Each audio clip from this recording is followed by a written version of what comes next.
Selamat datang kembali. Hari ini kita masuk ke persiapan CISA hari kedua, dan topiknya ini, wah benar-benar inti dari audit TI, tata kelola dan manajemen. Kita punya tumpukan catatan Anda di sini, terutama dari Himang Doshi bab 3 dan 4. Misi kita hari ini gimana kalau kita coba bangun kerangka tata kelola TI dari nol? Seolah-olah Anda baru mau mendirikan perusahaan, jadi semua konsep ini bisa nyambung secara logis. Ide yang bagus sekali. Karena kalau cuma menghafal definisi, konsep-konsep ini rasanya misah-misah. Tapi kalau kita lihat sebagai satu bangunan utuh, ya dari fondasi sampai atap, itu bakal jauh lebih gampang dipahami. Ini kan intinya domain 2, dan ngerti alurnya itu kunci buat jawab soal-soal situasional nanti. Tepat. Oke, mari kita mulai dari fondasinya deh. Setiap perusahaan kan butuh arah kan? Nah, disinilah sering muncul dua istilah yang kelihatannya mirip, tapi sebenarnya beda banget. Tata kelola atau governance, dan manajemen. Jujur aja, di banyak tempat garis batas antara keduanya sering kabur. Apa sih cara paling gampang untuk membedakannya? Nah, ini dia. Ini salah satu jebakan paling umum. Gampangnya gini, tata kelola itu soal menetapkan tujuan dan arah. Ini ranahnya pimpinan puncak.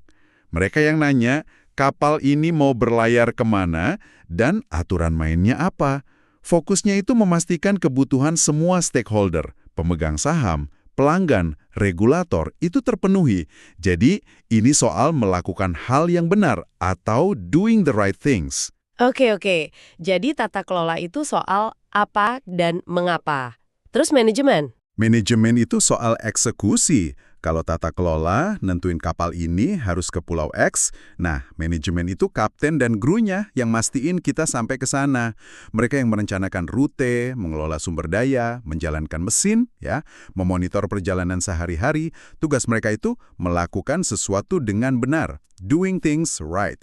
Jadi, tata kelola itu strategis, jangka panjang. Manajemen itu operasional, sehari-hari. Paham. Berarti kalau ada pertanyaan ujian yang sifatnya jebakan, siapa yang pada akhirnya bertanggung jawab atas tata kelola TI di sebuah perusahaan? Jawabannya pasti bukan CIO atau manajer TI, kan? Tepat sekali. Ini poin krusial yang harus Anda ingat. Tanggung jawab tertinggi dan final untuk tata kelola TI ada di tangan Dewan Direksi, Board of Directors. Merekalah yang menetapkan arah strategis dan memastikan investasi TI itu benar-benar mendukung tujuan bisnis. Bahkan untuk hal seperti tingkat toleransi risiko perusahaan, yang menetapkan itu ya manajemen senior dan Dewan Direksi, bukan tim teknis. Tim teknis cuma eksekusi. Oke, fondasi sudah ada. Dewan Direksi sudah menetapkan arah. Tapi mereka kan tidak bekerja sendirian untuk urusan teknis. Disinilah struktur organisasi mulai berperan. Materi Anda menyebutkan dua komite penting, IT Strategi Komite dan IT Steering Komite. Ini kedengarannya mirip dan birokratis banget. Di perusahaan yang mau gesit, apa struktur kayak gini tidak malah memperlambat segalanya? Pertanyaan yang sangat bagus, dan ini sering jadi perdebatan di dunia nyata. Tapi dalam konteks sisa, dua komite ini punya peran yang beda banget. Justru untuk memastikan kelincahan itu tidak jadi liar. Anggap aja gini deh, IT Strategi Komite itu arsiteknya. Mereka isinya anggota Dewan Direksi, mungkin beberapa ahli dari luar. Tugas mereka melihat gambaran besar dan masa depan. Tren teknologi baru, ancaman cyber jangka panjang, bagaimana TI bisa menciptakan keunggulan kompetitif. Fungsi utama mereka itu memberi nasihat atau advice ke Dewan Direksi. Jadi mereka yang merancang cetak birunya ya? Lalu IT Steering Committee? Nah, mereka itu manajer konstruksinya. Anggotanya lebih operasional. Para eksekutif bisnis kayak CEO, CFO, CIO, sama kepala-kepala departemen penting. Fokus mereka itu implementasi. Mereka yang memutuskan dan mengeksekusi. Mereka yang setujui anggaran proyek, nentuin prioritas, alokasi sumber daya, dan mantau kemajuan supaya sesuai sama cetak biru dan kebutuhan bisnis. Tanpa mereka, bisa jadi tiap departemen punya proyek TI sendiri-sendiri, nggak nyambung. Analogi arsitek dan manajer konstruksi itu jelas sekali. Tapi, di dunia nyata, seringkali gesekan terbesar itu terjadi di antara keduanya. Apa yang terjadi kalau si arsitek, komite strategi ini, terus-terusan mengubah DNA di tengah jalan pas pembangunan sudah berjalan? Bukankah itu sumber masalah utama? Tentu saja. Dan itu masalah tata kelola yang nyata. Nah, disitulah peran auditor CISA masuk. Seorang auditor bakal periksa apakah ada proses manajemen perubahan yang jelas untuk permintaan dari komite strategi, Apakah dampak setiap perubahan dievaluasi dengan benar oleh komite pengarah sebelum disetujui? Komunikasinya gimana? Jelas nggak? Kalau nggak, itu temuan audit yang signifikan. Karena itu nunjukin keselarasan strategi dan eksekusi yang buruk yang bisa bikin boros sumber daya. Oke, jadi kita punya arsitek dan manajer konstruksi, sekarang kita turun ke para pekerja di lapangan yang membangun proyek itu. Disinilah seringkali resiko operasional muncul, terutama kalau satu orang punya kuasa terlalu banyak. Ini langsung mengarah ke konsep fundamental, pemisahan tugas atau segregation of duties, SOD. Kenapa ini begitu penting sih? Karena SOT itu salah satu kontrol preventif yang paling efektif. Tujuannya simpel banget, jangan pernah kasih satu orang kendali penuh atas sebuah proses kritis dari awal sampai akhir. Kenapa? Ya untuk mencegah penipuan atau fraud dan juga kesalahan yang tidak disengaja. Kalau tugas-tugas dipisah, orang yang mau curang harus kolusi, harus kerjasama dengan orang lain. Ini bikin jauh lebih sulit dan gampang ketahuan. Bisa kasih contoh klasik yang sering muncul di soal ujian, kan? Tentu. Yang paling sering itu, seorang programmer aplikasi nggak boleh punya akses untuk memindahkan kodenya sendiri ke lingkungan produksi.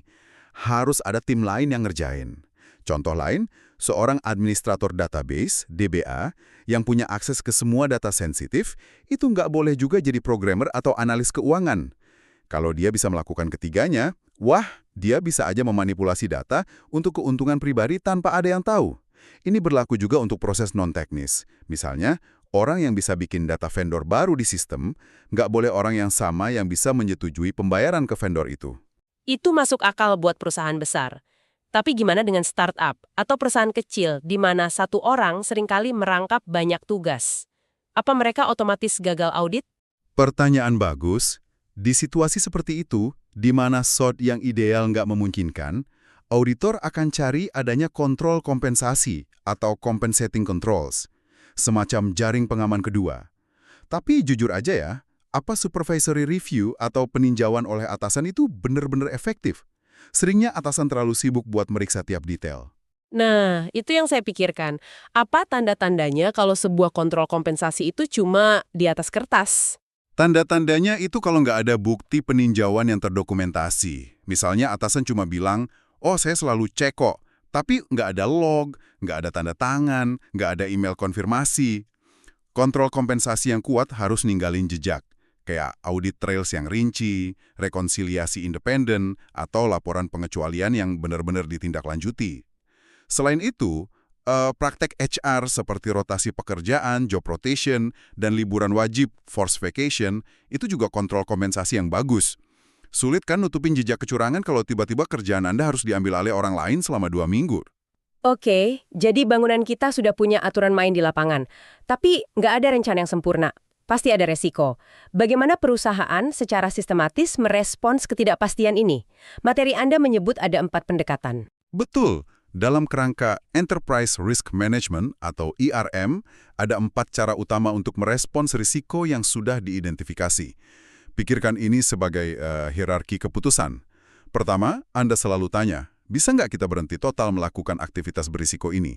Itulah avoidance atau menghindari. Contohnya, sebuah toko kecil memutuskan nggak mau terima pembayaran kartu kredit sama sekali. Tujuannya ya untuk menghindari 100% risiko pencurian data kartu. Itu drastis. Kalau tidak bisa dihindari, apa langkah berikutnya? Kalau aktivitas itu penting buat bisnis, pertanyaan berikutnya adalah, gimana caranya kita bikin aktivitas ini lebih aman? Inilah mitigation atau mengurangi. Ini respons yang paling umum. Pasang firewall, terapkan enkripsi, melakukan SOD, semua itu bentuk mitigasi. Untuk mengurangi kemungkinan atau dampak dari sebuah risiko. Oke, bagaimana kalau mitigasinya terlalu mahal? Disitulah Anda bertanya, bisa nggak kita bayar pihak lain untuk nanggung sebagian beban keuangannya kalau terjadi hal buruk? Itulah transfer atau mengalihkan. Contoh paling jelas, ya beli asuransi cyber. Tapi ada satu hal penting banget buat diingat dan ini sering jadi jebakan. Asuransi itu biasanya cuma mengalihkan resiko finansial. Asuransi nggak bisa mengalihkan resiko reputasi atau resiko kepatuhan, compliance risk. Kalau data Anda bocor, Anda tetap yang harus bertanggung jawab di hadapan regulator dan pelanggan, meskipun kerugian finansialnya diganti asuransi. Poin yang sangat penting. Lalu yang terakhir? Jika semua itu nggak memungkinkan atau nggak sepadan, Anda harus secara sadar dan terinformasi memutuskan untuk hidup dengan risiko itu. itulah acceptance atau menerima. Ini biasanya dilakukan untuk risiko dengan dampak rendah dan biaya mitigasi yang tinggi. Tapi keputusan ini nggak boleh pasif, harus ada dokumentasi resmi dan persetujuan dari manajemen yang berwenang. Menarik sekali. Untuk bisa merespons risiko, terutama untuk mitigasi, kita harus tahu dulu apa yang paling penting untuk dilindungi. Disinilah Business Impact Analysis atau BI masuk kan? Tepat sekali. BI itu fondasi dari seluruh rencana kelangsungan bisnis dan pemulihan bencana. Bedanya dengan penilaian risiko biasa itu fokusnya. Penilaian risiko kan hanya hal buruk apa yang bisa terjadi. Kalau BI, pertanyaannya, kalau hal buruk itu terjadi, proses bisnis mana yang akan membunuh perusahaan kita paling cepat? Jadi BI ini yang membantu kita membuat prioritas saat krisis? Persis. Saya pernah terlibat dalam sesi BIA di sebuah bank. Tim marketing ngotot kalau aplikasi mobile banking itu yang paling krusial, karena itu yang dilihat pelanggan. Tapi tim treasury bilang, kalau sistem clearing antar bank kita mati lebih dari 1 jam, bank kita bisa kena denda miliaran dari bank sentral dan reputasi kita di pasar keuangan hancur. Momen seperti itulah yang menunjukin nilai BIA yang sebenarnya. Ia maksa semua orang untuk hadapi kenyataan pahit dan nentuin prioritas berdasarkan dampak nyata. Output utamanya adalah penentuan waktu henti yang dapat diterima atau acceptable downtime untuk setiap proses. Oke, jadi bangunan tata kelola kita sudah berdiri, punya aturan, dan punya rencana darurat. Sekarang bagaimana kita tahu apakah bangunan ini kokoh dan berfungsi dengan baik? Kita butuh semacam rapor. Materi Anda menyebut maturity models. Betul, model kematangan seperti CMMI, Capability Maturity Model Integration, itu cara untuk mengukur seberapa baik dan terstrukturnya proses di dalam organisasi Anda. Ini bukan soal menilai baik atau buruk, tapi lebih ke seberapa dapat diprediksi proses kita. Di level 1, initial, prosesnya kacau, ad hoc, reaktif. Keberhasilan itu tergantung pahlawan perorangan. Di level 2, managed, sudah ada manajemen proyek dasar. Kita bisa ulang keberhasilan di proyek yang serupa. Level 3, defined, proses sudah distandarisasi di seluruh organisasi. Siapapun yang ngerjain, caranya sama. Di level 4, quantitatively managed, kita mulai ukur proses dengan metrik dan statistik. Dan di level 5, optimizing, fokusnya adalah perbaikan berkelanjutan berdasarkan data kuantitatif tadi. Buat seorang auditor, tahu level maturitas sebuah perusahaan itu ngasih gambaran tentang profil risikonya. Perusahaan di level 2 punya risiko yang beda sama perusahaan di level 4. Jadi, CMMI ini seperti mengukur kualitas proses pembangunan kita, lalu untuk mengukur hasil dari bangunan itu sehari-hari, ada alat lain yang disebut Balance Scorecard. Tepat. Jika CMMI melihat ke dalam, ke proses internal, maka IT Balance Scorecard itu melihat keluar dan ke segala arah. Ini alat yang hebat banget karena maksa Departemen TI untuk berhenti bicara pakai bahasa teknis kayak uptime server 99,9% dan mulai bicara pakai bahasa bisnis. Balance Scorecard melihat kinerja dari 4 perspektif yang seimbang. 1. Keuangan. Gimana TI berkontribusi pada keuntungan. 2. Pelanggan. Gimana pengguna internal dan eksternal melihat layanan TI. 3. Proses internal. Proses internal mana yang harus kita kuasai biar bisa memuaskan pelanggan. Dan 4. Inovasi dan pembelajaran. Gimana kita bisa terus berkembang dan menciptakan nilai baru di masa depan. Ini memberikan pandangan 360 derajat. Dan Key Performance Indicators atau KPI adalah angka-angka spesifik yang kita masukkan ke dalam 4 kotak itu. Benar sekali. KPI itu metrik yang bisa diukur yang Anda gunakan untuk melacak kemajuan di setiap perspektif. Misalnya di bawah perspektif pelanggan, KPI-nya bisa skor kepuasan pengguna dari survei atau jumlah tiket helpdesk yang selesai dalam SLA. Tanpa KPI yang jelas dan terukur, balance scorecard dia cuma konsep indang tanpa isi. Luar biasa. Ini benar-benar terasa seperti kita sudah membangun sebuah sistem yang utuh. Mari kita coba rangkum perjalanan kita. Kita mulai dari fondasi, yaitu membedakan tata kelola yang menentukan apa dan mengapa dengan manajemen yang menangani bagaimana. Tanggung jawab tertinggi ada di tangan Dewan Direksi. Kemudian kita bangun strukturnya dengan komite strategi sebagai arsitek penasehat dan komite pengarah sebagai manajer konstruksi yang mengeksekusi. Lalu kita tetapkan aturan di lapangan dengan pemisahan tugas atau SOD untuk mencegah masalah dan menyiapkan kontrol kompensasi kalau SOD tidak memungkinkan. Setelah itu, kita siapkan rencana darurat dengan memahami 4 cara merespon risiko, menghindari, mengurangi, mengalihkan, atau menerima, dan menggunakan BIA untuk menentukan prioritas saat krisis. Dan terakhir, kita pasang papan skor untuk mengukur kinerja. CMMI untuk mengukur seberapa matang proses kita. Dan balance scorecard dengan KPI-nya untuk memastikan kinerja TI benar-benar selaras dengan tujuan besar bisnis dari berbagai sudut pandang. Ini adalah kerangka yang jauh lebih mudah diingat. Dan ada satu tips praktis dari sumber Anda yang nggak boleh dilupakan. Teori ini harus diuji. Materi Anda menyebutkan situs Pact Publishing yang menyediakan latihan soal untuk bab 3 dan 4. Jangan lewatkan itu. Mengerjakan soal-soal latihan adalah cara terbaik untuk melatih pola pikir yang dibutuhkan untuk lulus ujian sisa. Tentu saja praktek adalah kuncinya. Sebagai pemikiran penutup untuk Anda renungkan, coba dipikirkan organisasi Anda saat ini di area mana batas antara tata kelola yang menentukan arah dan manajemen yang mengeksekusi terasa paling kabur atau paling sering menimbulkan konflik.